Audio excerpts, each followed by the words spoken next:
ఇందిరా ఏకాదశి. సనాతన ధర్మంలో హిందువులు ప్రతి నెల 2 ఏకాదశులను జరుపుకుంటారు. ఈ ఏకాదశి రోజుల్లో శ్రీ మహావిష్ణువుని పూజిస్తారు.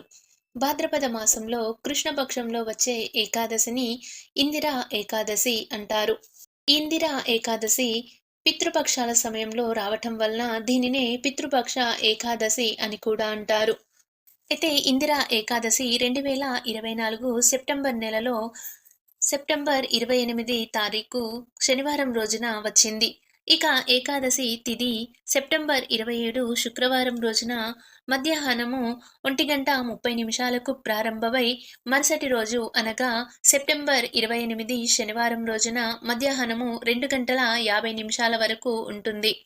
సూర్యోదయాన్ని పరిగణలోనికి తీసుకొని మనం పండగలు జరుపుకుంటాం కాబట్టి సెప్టెంబర్ 28న ఇందిరా ఏకాదశి.